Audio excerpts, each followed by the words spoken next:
spent 3 days in Porto, and they were amazing. The city is full of history, culture, and delicious Portuguese port wine. Oh, thank you. It has bright buildings, beautiful tiles, and warm evenings when the sky looks amazing at sunset. I met interesting people, visited museums, and learned about the local culture.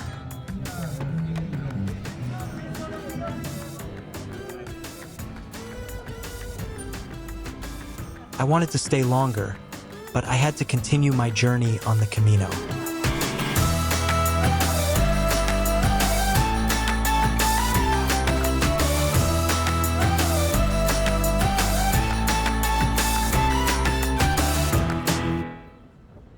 I knew my experiences in Porto were just the beginning. If you want to see what Porto is like, check out the video on the channel about these 3 special days. We walk through narrow streets, look into cozy cafes, smell fresh pastries, and of course, taste the famous Portuguese port wine. Click the link to watch it.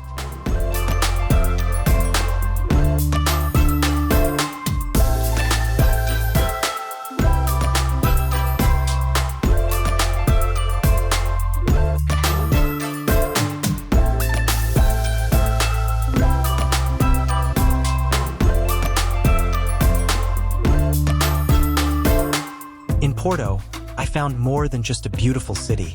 I met travelers from all over the world. Some were from England, California, the Czech Republic, and Ukraine. Among these people, there was a guy from Germany who, like me, had come to Portugal to walk the Camino de Santiago. After talking for a bit, we decided to travel together, sharing the same goal.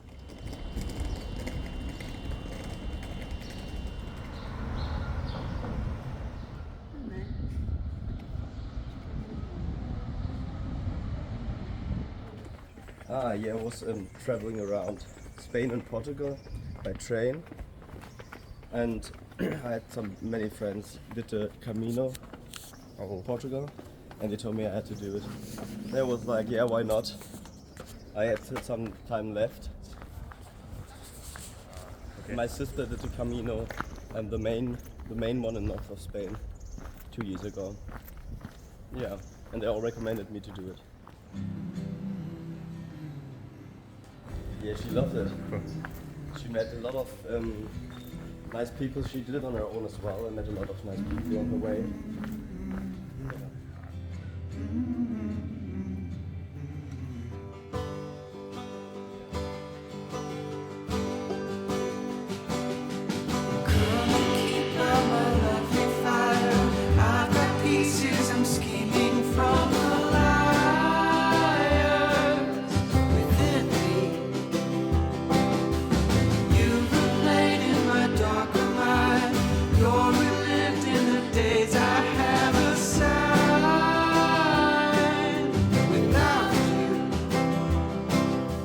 I think it's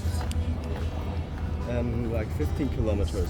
Oh. But I have to look if I found the 15 kilometers? You said that it's 12 kilometers.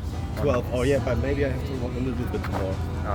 Okay. Because this girl we met at the hostel, she told me that there's a lot of people stop there, and maybe the accommodations are booked out. Okay. Yeah.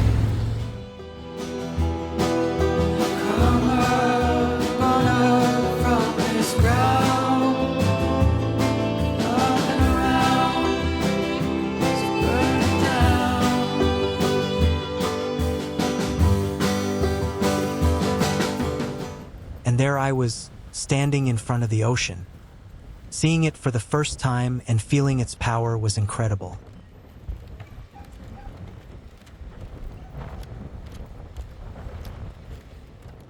Comparing the sea to the ocean is like comparing a small light to the sun, which gives off so much energy.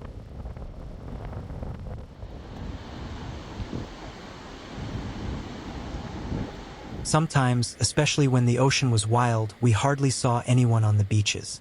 But in the bays, we saw surfers trying to ride the waves and families enjoying a day by the sea. I can only imagine how crowded these beaches get with tourists and locals in the summer. In the first few days, I almost never turned off my camera. Everything was new and interesting. Every place and every person I met was worth remembering.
As you walk, someone might say, "Buen camino," which means, "have a good journey." But it's not just words. It feels like a secret code that connects you. A traveler's tip: don't ignore the sun by the ocean. It's tricky. It burns strongly, but the ocean breeze makes it seem okay. The first evening, I learned this the hard way. My skin got very red, as if I had been on a grill all day. So, the best advice I can give is to always use sunscreen. It really makes your journey much nicer.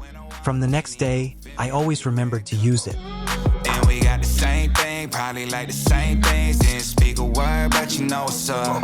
That connection is what you crave. You prayed on something to change. Fucked over 1,000 times, think everyone's the same.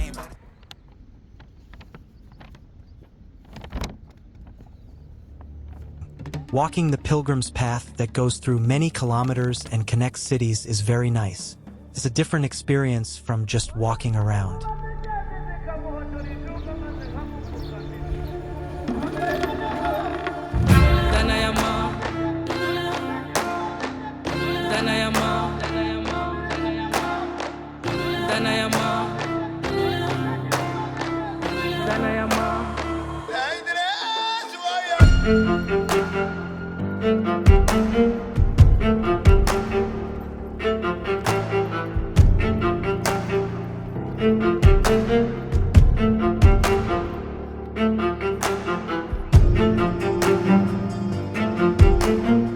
On this path, you meet more people with backpacks than locals or regular tourists, and everyone has their own story and reason for being there.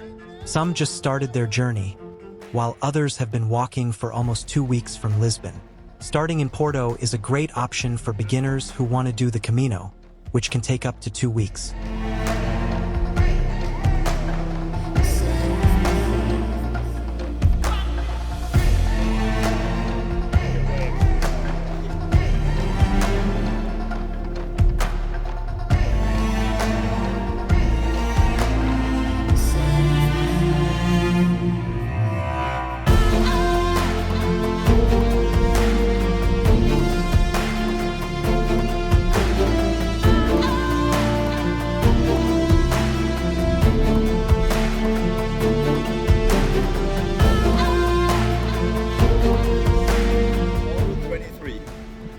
Twenty-three? 2047 to 20 feet. Oh, Porto? Yeah. Wow. And finally, After walking 24 kilometers, we reached our first albergue on the Camino. To someone who doesn't know, an albergue might just look like a hostel or a dormitory, but for pilgrims, it's a place where stories and paths cross. To stay in an albergue, you need a credential, a sort of pilgrim's passport. In it, you collect stamps from different places like shops, bars, and churches. Oh, obrigado. At first, I thought I would only collect them at places where I slept. But then I thought, why not make this trip even more interesting? So I decided to get stamps from every unique place I visited along the way. After finishing the Camino, you can get a certificate based on your passport stamps, but trust me, it can never replace the feelings you experience on this journey. Every credential filled with stamps from all over the route becomes a unique story of the traveler.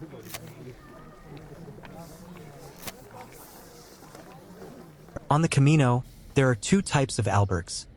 Official ones where you can simply stop along the way, making a symbolic donation or even staying for free, and private ones, which can be booked in advance on booking.com. Private albergues are a real luxury for pilgrims. Clean bedding, towels, fewer people in the room, or even private rooms. If you are traveling light, they are the best choice and they may only cost 5 to 10 euros more. In the official albergues, it's interesting that sometimes there might not even be any bedding, but their charm and atmosphere are something special. Often, they are located in very interesting places, even in ancient churches or spacious sports halls of schools, where you can feel the history and spirit of the Camino. My new friend from Germany decided to stay overnight in such an official albergue. There we met again a girl from Romania, whom we had met in Porto. I was like in a hurry because the sun burns like hell. Yeah. I'm already, guys, cheers. Cheers! It's amazing how quickly you can connect with people on this path. I already had a reservation at another albergue, but I also decided to stop for lunch with my new friends. Although we had only walked together for half a day, it felt as if we had known each other for a long time. The next time we'll see each other will be at the finish in Santiago. But for now, everything is still ahead. I had the time basically to put a little bit of my thoughts in order, but also because the experience is priceless. You cannot put the price on this experience, and it's a life-changing experience, and I needed that because since COVID we hadn't done much. And I've read this thing saying it doesn't matter how old you are, it matters how much. It doesn't matter how many years you have in life, it matters how much life you have in those years. Oh. I felt refreshed and ready to continue. I still had 8 kilometers to go. The first day on the Camino was really challenging. I walked 32 kilometers, far more than I had planned. I realized that Google Maps and the pilgrimage routes are quite different. The Camino leads you away from busy roads, offering peace that's hard to find in daily life.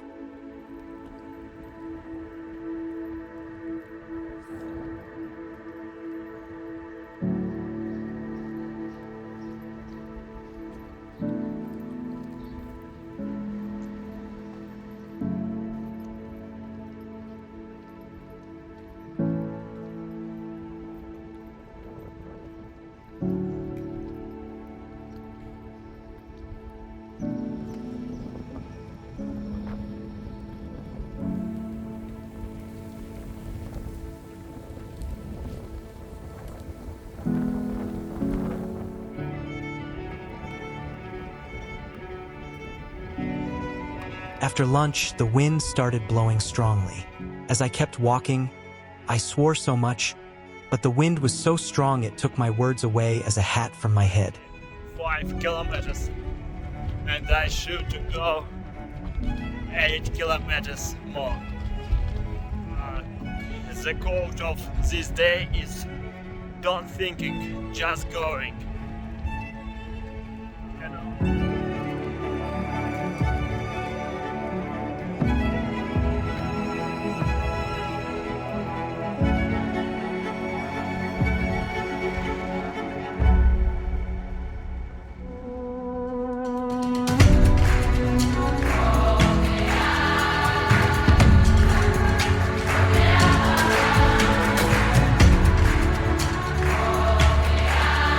Almost no one else was around.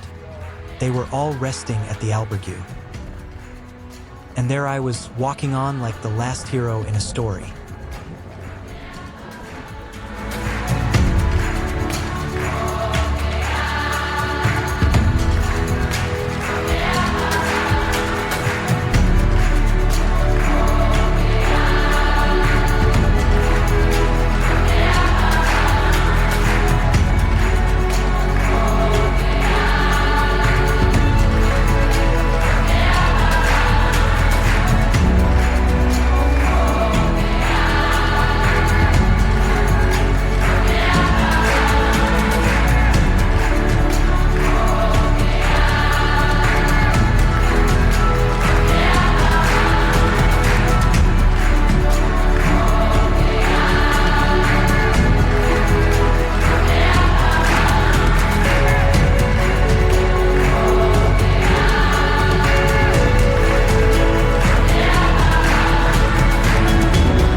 Yes, it seems the best distance to walk in a day on the Camino is about 18 to 22 kilometers. But the Camino is not just a simple walk. It's about testing how far you can go. And the best part is that everyone can choose their own way. Some people walk alone, thinking deeply, while others walk with friends, sharing stories and laughter. You can walk fast as if racing against time, or slowly, enjoying every moment.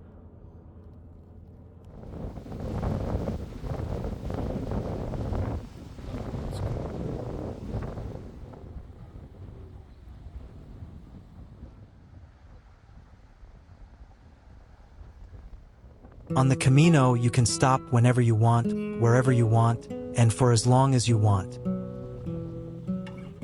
You get to decide how fast to go, when to rest, and when to just look around and enjoy the view. There are no rules or limits, just you and the path you make, step by step. Buon Camino. Merci, gracias.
I was, tired but smiling happily, finally at my albergue. Imagine it was in an old palace. The atmosphere was really magical. At that moment, I knew that every step I took, even the tough or pointless ones, was worth it. I was so tired, but feeling that I had reached such a special place filled me with joy. It felt like a reward for every step I took and every emotion I felt.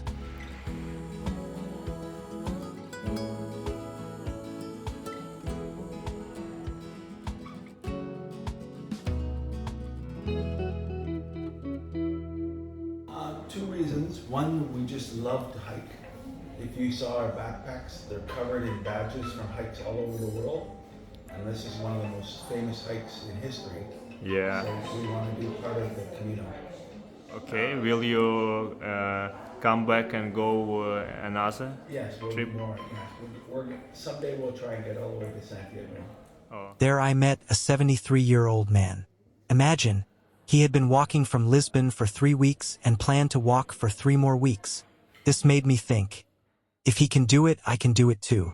The Camino is full of inspiring stories. After a whole day on my feet, taking a shower and having dinner at the albergue felt heavenly. The warm water washed away my tiredness, and the dinner tasted like the best food in the world.